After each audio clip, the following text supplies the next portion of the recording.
Hey, everybody, and welcome to Scouting the League. You know, we are all in on draft time when our friend from The Athletic, Dane Brugler, joins us, and that is exactly what we get today.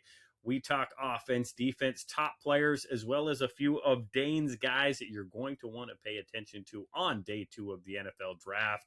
This one is going to have some really fun stuff, so make sure you stick around and make sure you're heading over, following us, liking us, subscribing us wherever you are at, whether it's on Apple Podcasts, Spotify, or that video portion over on YouTube. That video portion having some video clips out both today and as we talk about prospects now and into the summer. So make sure you're hitting those buttons, giving us a follow. Of course, I am Rodrik David at RightStepADV on Twitter is where you can find me. My website, rsafootball.com. Read all about me, my background, my 6 years in the draft room with the Atlanta Falcons, my time with the Tennessee Titans, and everything in between.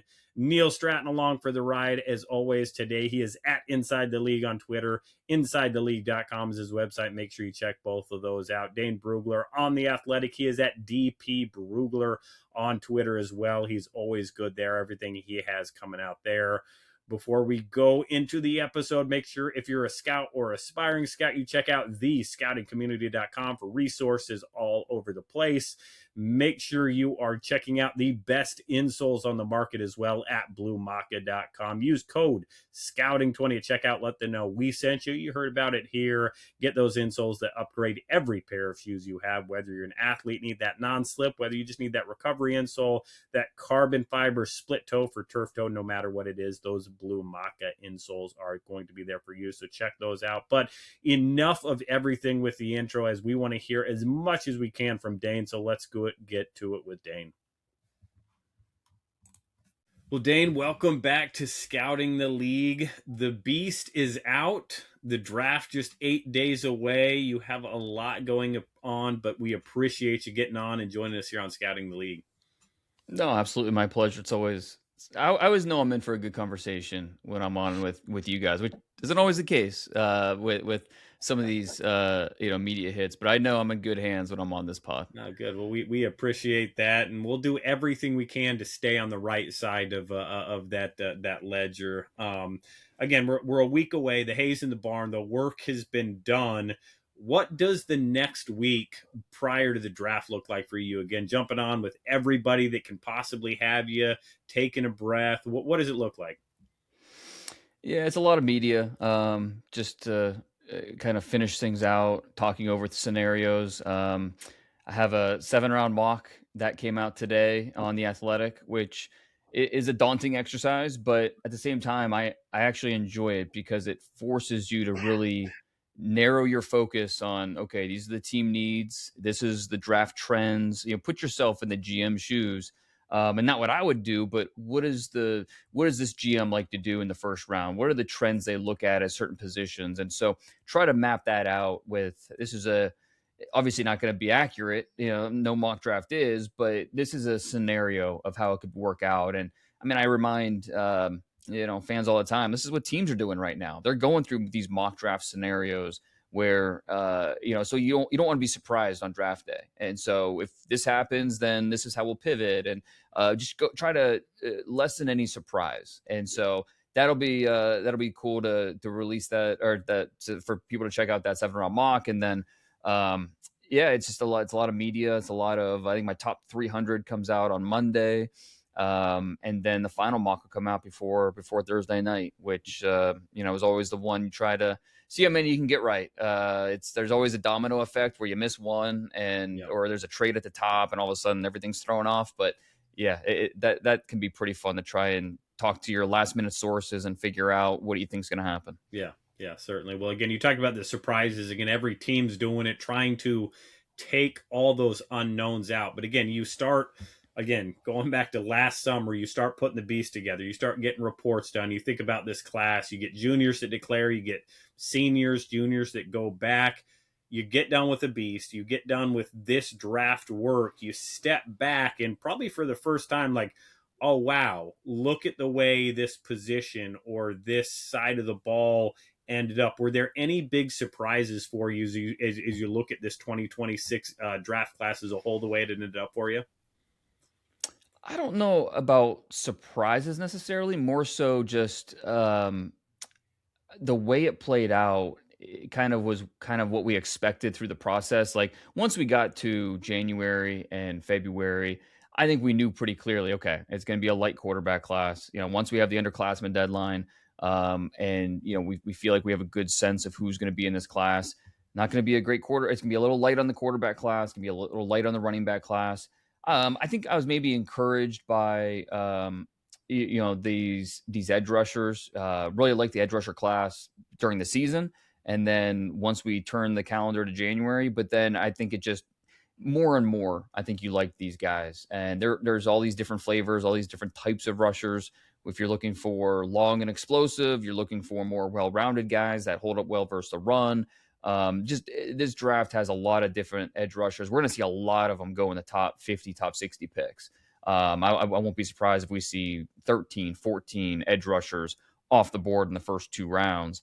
And so I think that was kind of how we thought it was leaning, but to see it come to fruition, I think was, kind of what made sense. And then I think the thing that I had the toughest time with was stacking these tight ends. There's so many tight ends in this class, and it's not all are going to get drafted. There just simply aren't enough teams that are looking to draft a tight end. And so what's the order they come off the board? How many end up going in the top 100? When's that run really start? I think it's, fourth round is kind of the sweet spot where a lot of these guys are going to go. Maybe it starts a little bit earlier in the third round. So that's one of the example of where I feel like we're still trying to figure it out. I don't think we have a great idea of when that tight end run is going to start, and then is it going to cool down at all? Is it just going to ramp up through the day 3? The tight ends will be really interesting. Yeah, well, there's some top end talent again with the tight end, like I said, that flavor. There's some good Ys, there's some good Fs, there's some guys that do a little bit of everything, work from the backfield, so it becomes a good group. Well, we got it. Let's start with a couple of big names. Again, Neil has been hoping and praying that somehow Jeremiah Love would fall to his New Orleans Saints. Start with Jeremiah Love, good player, top prospect. Where do you have him on your overall stuff? And again, just start with Jeremiah. He's my second player in this draft, and somebody that started the year as a top 5 player in this draft back in August, and that stayed true the entire year. Played like it during the year, tested like it in the spring, averaged 6.9 yards per carry, both as a junior or a sophomore in 2024, and the same thing as a junior in 2025. And I think it's, like I mentioned, it's a light running back class, but still says something that if you want the most explosive back in this class, okay, that's Jeremiah Love. You want the best pass catcher at running back in this draft?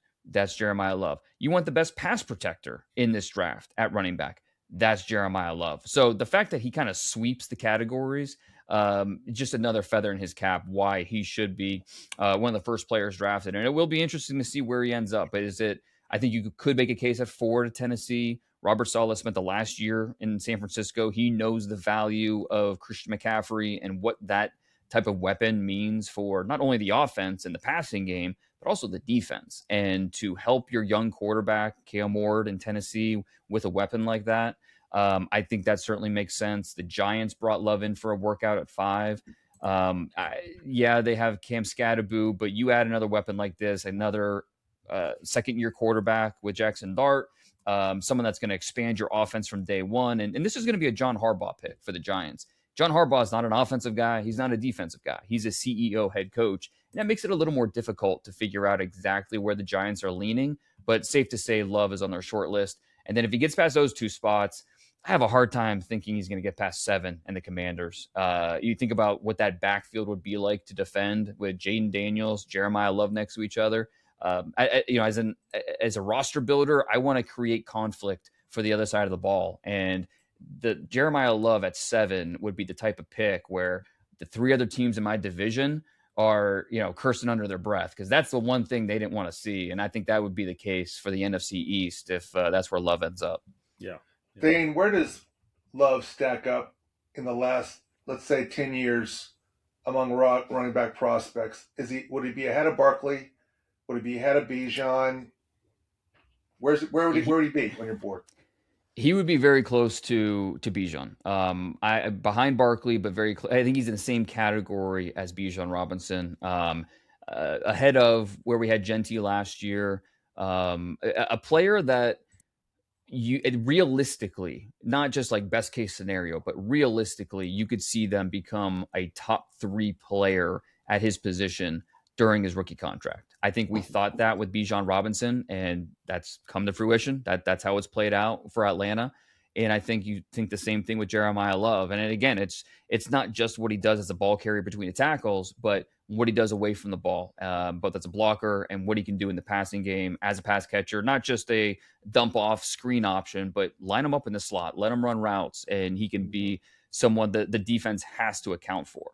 So I think he is. It's always tough doing this because it's hard to eliminate what these guys have done in the NFL from your consciousness and just focus on what they were as prospects. But just taking like how we talked about Bijan Robinson and what we thought of him, I think it's a similar category for Love. So, well, again, Jeremiah Love seems to be like, yeah, he's kind of a no-brainer. There's not a lot of downside. There's a few like guys that seem like they're in that boat in this draft. Again, I think Sonny Styles is one of those guys. Again, Caleb Downs doesn't quite have the, maybe a little bit smaller. Again, he's got good size, not undersized, but doesn't quite have the arc. Again, there's a few of those guys in that draft. Then you get to a guy like Arvell Reese. Again, giant question marks. Again, is he going to be drafted as an outside linebacker, as a linebacker, as an inside linebacker? Where is he going to play most of his snaps? Again, arguably the best traits, just pure traits in this class. But again, a lot of questions as you work through Arvell, as you've had conversations. Where do you ultimately see where'd you end up with him? He's been my number 1 player since October, and I'm not moving off that spot. I think that what you said is fair, absolutely. Where at Ohio State, in that Matt Patricia defense, he was a joker defender, where one snap he's on the edge, the next snap he's a stacked linebacker, the next snap, he's over the A gap as a blitzer, the next snap he's a spy, and just he was asked to do so many different things. And I understand why that would give some pause about, okay, well, he doesn't have a true position. And but I would push back on anybody that calls him a tweener, because he's not somebody that's stuck between positions. If you wanted him to be a full-time edge rusher, I have no doubt he could do that. Seeing him set an edge with that violence in his hands and the way he plays, the physicality, no doubt he can be an every down edge rusher. And that's where I think he is best suited at the next level. But at the same time, you don't want to take away that hybrid ability that he has and let him stand up at times and use him in these different ways. You don't want to compare him to Micah Parsons, who is one of the best defensive players in the league. But stylistically, that's the type of player I think you're getting with Arvell Reese, who is athletically, in the movement wise, so impressive, but also has the physicality that he can play with the big boys in the trenches. So I just think you can do so much with him, and the box score scouts aren't going to love him. I only 6 sacks this past year, but when you have to look at how he was used, what he was asked to do, I think that he's going to come off the board in the top 5 picks, and I think it'll be because of his ability as an edge rusher, and it'll be interesting to see just how he is used during his rookie year. That's the concern for me. Again, when you're going to get drafted top 5, again, I think there's no question you're probably not a great team, not a great defense. And so you have to highlight the players that you have that have talent. Is that a concern for you? Has that been a sense that you've gotten that, hey, like we're going to have to stick him somewhere as a rookie and, again, fight the media storm, fight the ownership saying, hey, turn him loose. But we have to, again, if it's edge, develop him as an edge. Has that been a sense you've gotten at all? Yeah, and look, I think that this draft especially, we know it's a little bit lighter at the top. And so in past years, is Arvell Reese maybe a little bit further down because of those questions? Potentially. This is just it's a very unique draft class. But I think that, and obviously it's easy for me to put him as my number 1 player when I'm not drafting for a specific scheme or, a coach in mind. And so, but I'm just thinking okay, if he ends up, I've heard, Coach Glenn talk about with the Jets talk about wanting to have more of a hybrid presence this year on defense. And I think that's where, we look at Reese and doing all these different things, and it can be painted as a negative. To me, I'm looking at it as a positive, because all these different, if you want to stand up, he can do it. If you want him on the edge, he can do it. And so I think a lot of people want to paint him in this, strict box. He's this one thing. And that's fine. If you want him to do that, I think he can. But I think the hybrid nature to how he plays, both athletically and credit to him mentally, for being able to do all of this from snap to snap, I think there's a value in that. And I think that's something, whether he goes 2 to the Jets, 3, it's a little bit more unsettled there with their defensive structure, first year coaching staff. I think I would love to see how Robert Saleh would use him in Tennessee. We know, he wants to collect pass rushers. He wants a steady rotation of those guys coming in and out. So I'd love to see him in Tennessee. To me, that might be my favorite fit of those teams picking in the top 5. Yeah. Dane, is his greatest trait his versatility? Because I think, let's say, if I'm a Jets fan and they have a long way to go, I don't want to hear that this guy can be adequate at a lot of positions. I want to hear that he's going to be dominant at one. Is that how he profiles, Dane? I mean, what's your take there? And this is where I mentioned, like, I would push back on anybody saying he's a tweener, because when I think of a tweener, I think jack of all trades, master of none type of, kind of stuck in between these, kind of like what you were saying. I don't think that's Arvell Reese, because I understand how he was used in college, but that versatility was part of why he was used that way, is because it's hard to find guys that are 6'4", 240 pounds that move like him, but can also play like him. I think his greatest asset is his explosiveness. And so I want to use that as an edge rusher. Yeah. I'm going to put him on the edge and let him tee off, because I'm not worried about him against the run. I know he can set an edge and play with violence and physicality. I want teams to have to worry about that explosive burst and speed coming off the edge consistently, snap in, snap out. And so, I totally understand the question marks with him just because of how he was used. And again, we're talking about a potentially top 3 pick in this draft.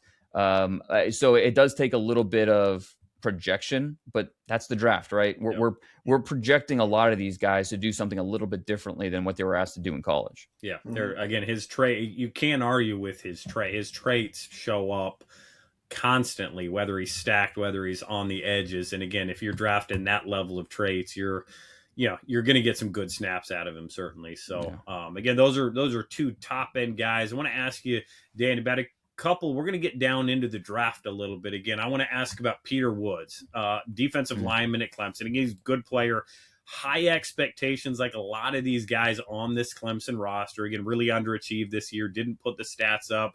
Again, still a guy that, again, from a defensive lineman standpoint, he's got the size, he's got some explosiveness to him. Where did Peter Woods end up for you? What do you kind of like about his upside, and where do you think a player like that could go? Yeah, in full transparency, Peter Woods was my number 1 player coming into the year. And part of that was grading to the flashes on the 2024 tape. And part of it was thinking or hoping he would take his game to the next level in 2025, which did not happen. And I think that if you just go based on the 2025 tape, it is really hard to say this is a first round player. The consistency level is not there. I think you see the quickness, you see the ability to attack gaps and be disruptive, but there are too many times where, it's just, there's not a lot of quick wins. I want to see him win right off the snap. I want to see Jalen Carter-esque type of wins against ACC competition. And we didn't see that enough. He had something like 16 pressures all year. Run game was very inconsistent. The testing, he only did a 10-yard. He didn't do a full 40 yards. The testing was okay, wasn't great. And so I think this is a player where I really wanted to like him more. I wasn't able to get there. And so I put a 2nd round grade on him. If a team, like I said, does grade to the flashes, I mean, you see the ability to, work half a man. You see the ability to attack those gaps. But the consistency level, the body of work, I wasn't blown away by that. I'm wondering, do we see a defensive tackle in the first round this year? I really do question if we will. And there are a couple teams in the back half, the Bears and the Bills, a couple teams where we could see them going that direction. But I'm not sure that, the teams are going to look at these guys and say, yeah, this is definitely our best option. Dane, if it's not Woods, who else would it be? I think Caden McDonald has a case. Yeah, I mean, Caden McDonald is, he's more of a nose, and, you feel better about what he's going to give you as a run defender as opposed to what he's going to give you as a pass rusher. But this is also a one-year starter who is ascending. You feel like what he did, you throw on the Indiana tape with Caden McDonald, and Sonny Styles was awesome. Marvel Reese was awesome. The reason they held Indiana, 13 points that game, I thought was Caden McDonald and what he did in the middle of that defense, because we know Indiana wants to be a balanced team. It's not all in the quarterback. As good as Mendoza is, they want to be balanced. They want to run the ball, and McDonald consistently shut things down because of his ability to play peekaboo with the blockers, hold the point of attack, and ultimately find that ball carrier and get him on the ground. So I think Caden McDonald, for a team, again, we do this with receivers, we do this with corners. Like, it depends on the type of player you want. If you're looking for that big X, you're gonna be looking for a certain type of receiver in the first round. If you're looking for more of a nose tackle, someone that can be more of that one technique or a shade, you're going to be interested in what Caden McDonald can provide. Mm-hmm. Mm-hmm. Okay. Flip it over to the other side of the ball. Again, we talked about the quarterbacks. Again, number one pick, I think probably set there. Ty Simpson. We'll ask about Ty first, and we'll stay quick on Ty because I want to get to the next quarterback. Is Ty a first-round quarterback for you, Dane? I have a second-round grade on him, and I think that part of it is just the lack of starts. There's no substitute for experience. The list of first-round quarterbacks the last 10 years is it's Mitchell Trubisky, it's Dwayne Haskins, it's Anthony Richardson. Guys that just didn't have that full body of work in college. And then when you get to the NFL, that lack of experience often showed up. Now, you give those three examples another year in college, maybe the result's not any different when you get to the NFL. Maybe, who knows? But the fact is, the starts are what the starts are. And you only have a 1-year starter with Ty Simpson, a guy that graduated from college before he threw his first touchdown pass. Just a really unique situation. Now, I think he does a lot of things well. I think there's some NFL things on his tape, the way he can navigate the pocket, the way that he can read out concepts. There are plenty of things to be encouraged about that I think raises his floor as a backup. And then the question is, okay, what's his ceiling? I feel like, okay, no matter what, he's going to be a high-end backup. But what's his ceiling? Can he be a mid-level starter? Can he be a low-end starter? Where are we? And I think different teams feel differently about that ceiling. But when you do a first-round mock, where are the landing spots for Ty Simpson? It's tough. Maybe we see a Jackson Dart-like trade. A team like the Cardinals moving up from 34 to go up to 25, 26, 27, something like that, to go get the quarterback, get that fifth-year option. But there's a realistic scenario where we're finished on Thursday night, going to Friday night of the draft when just one quarterback off the board at number one. Yeah. Dane, would you say, given his lack of snaps, I mean, I think, especially when it comes to fans, when a quarterback goes in the first round, really even in the top 50 picks, the clock starts on when this guy's going to be starting. Is he a guy that, even if he's, let's say he's the first guy in the second round or whatever, you got a team that needs a quarterback. Given the fact that he's only had 1 year starting, are you comfortable? Does he need more time because he didn't have as much college time under center? I'm of the belief that he doesn't need any more time on the bench. He needs live reps. To me, that's how he is going to get better. And he spent enough time on the bench, biding his time behind Bryce Young and then Jalen Milroe. Now's his time to get on the field. And so the Cardinals are probably the best situation for him in terms of an avenue to get on the field at some point during his rookie year, show what he can do. The Jets potentially, although it just feels like the Jets are in position to wait till 2027 and go with the quarterback next year.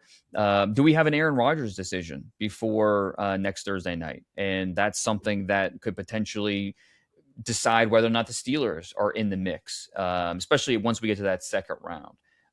The Rams, it seemed like a potential landing spot when they had that late first rounder, but then they dealt that for Trent McDuffie. I don't think they're going to take him at 13.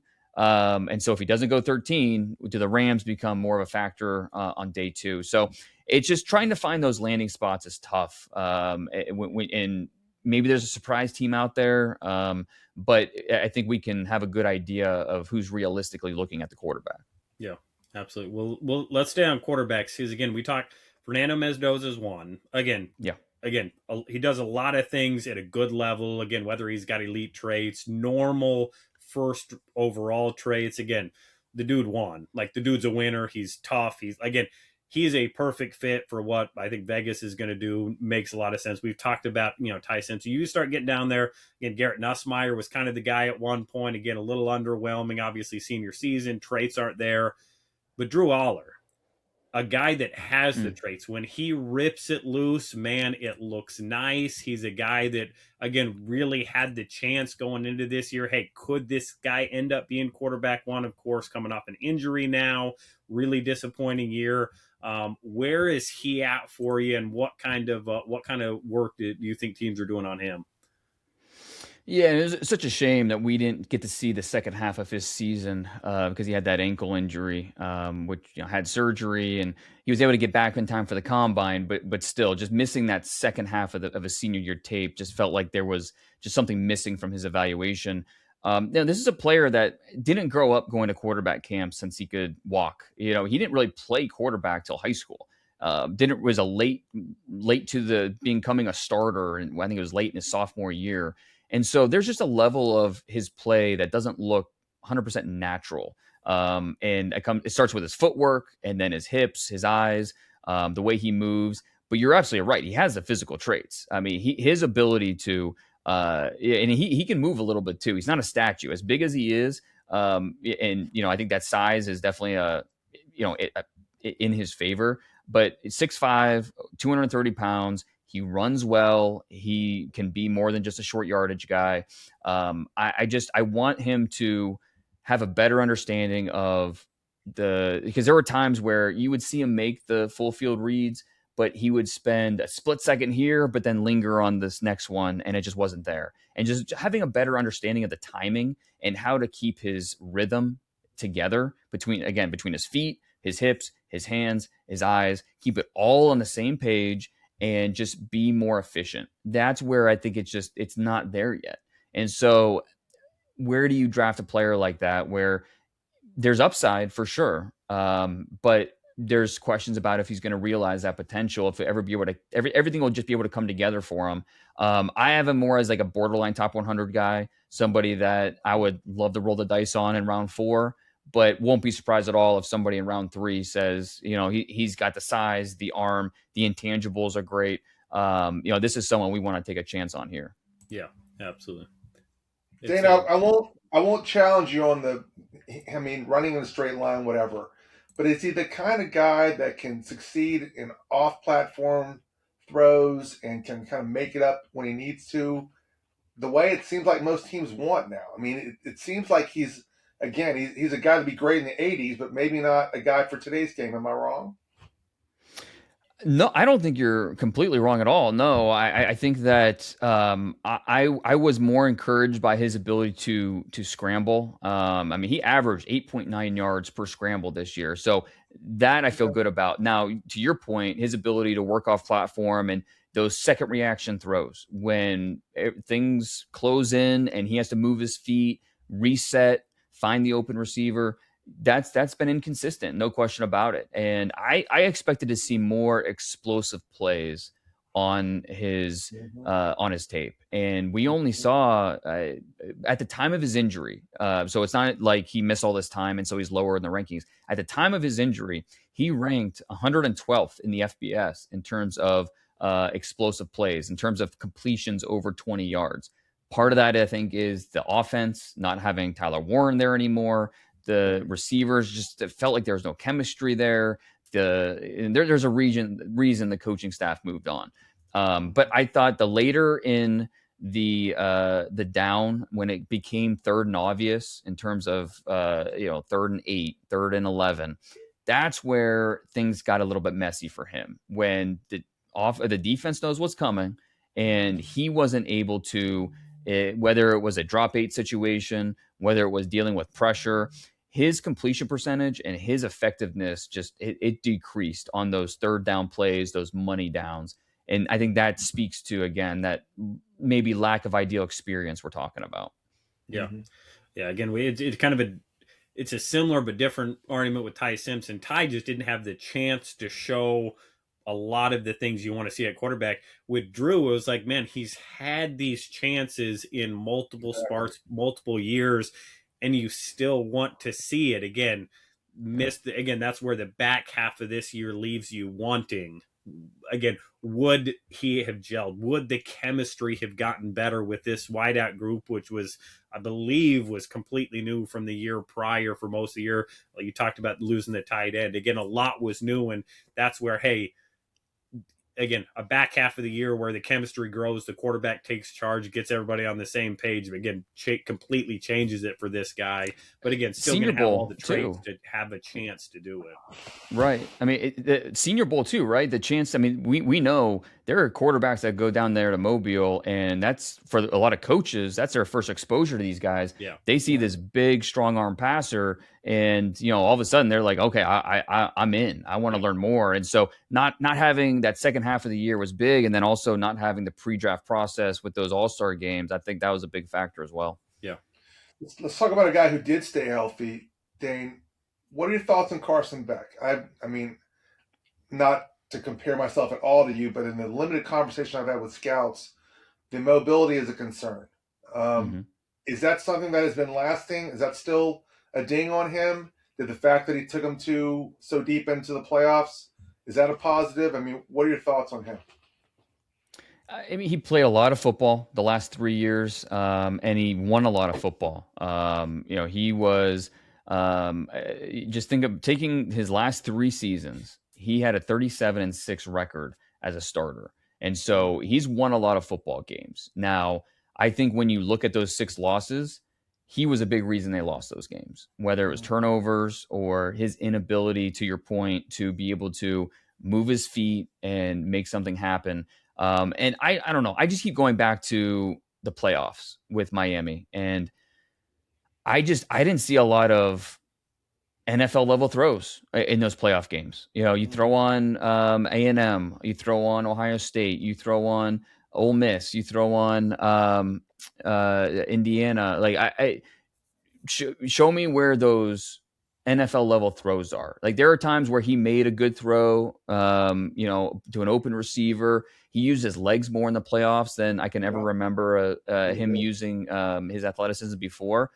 But I just didn't see enough high level throws. And so I see a backup, in my opinion. I know the Steelers have done a lot of work on him. There's several teams interested, no doubt. But I see a guy that I wouldn't draft until the 4th round, and I think he's got kind of a ceiling as a backup in the league.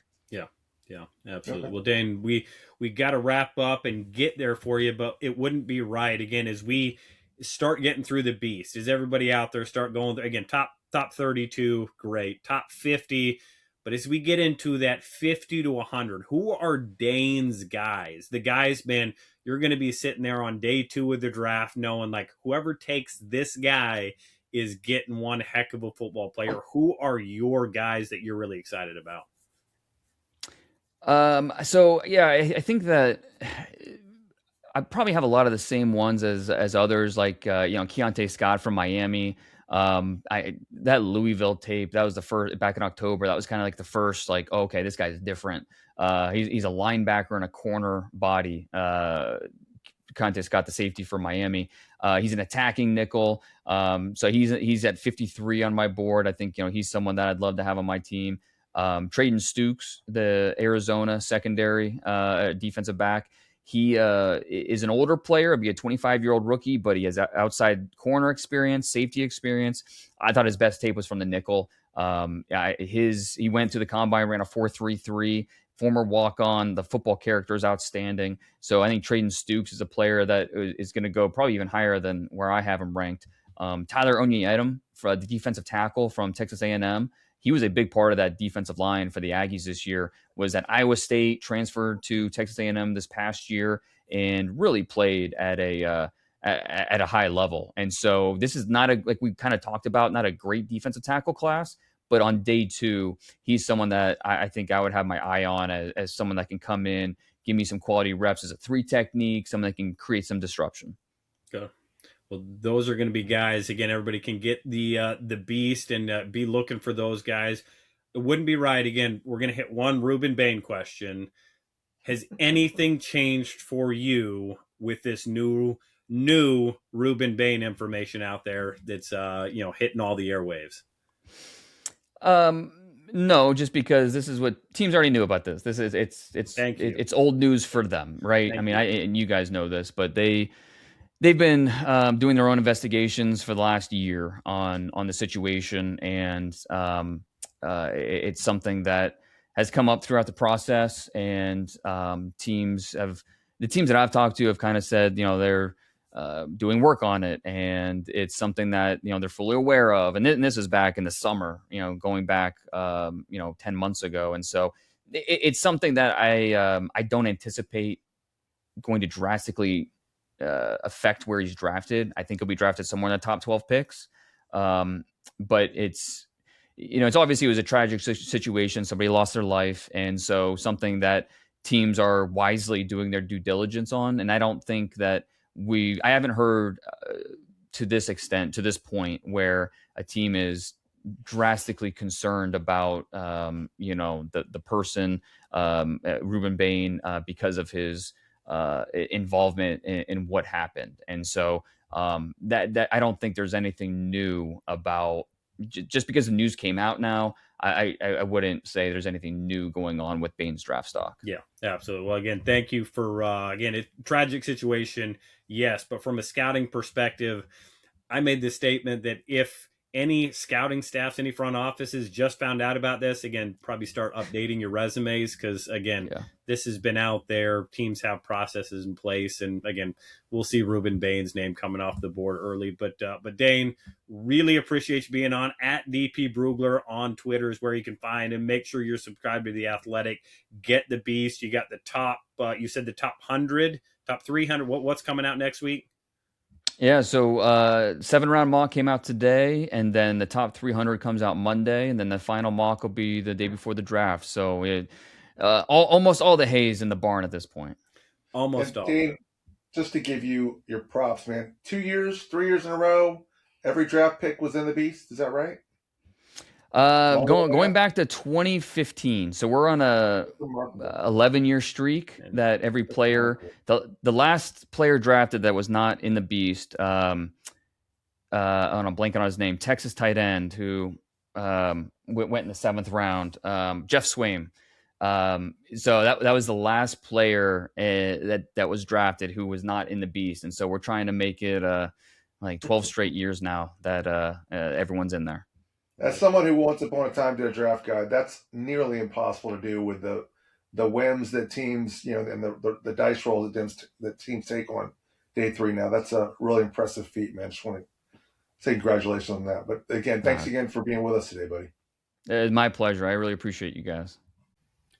Agents, before we go, make sure you go check out Agent Live 360. It is at agentlive360.com for everything you need for your agency, from players to coaches, managing profiles, tracking invoices, sending invoices, getting paid, keeping up on every element of your entire agency. Notification emails, file folder storage, ROI, transactions, invoices, calendar, contracts, teams, reps, everything all in one spot for you. That is Agent Live 360. Hop on, request a demo. Yours truly will hop on, walk you through it. I can promise you we will talk some football as well.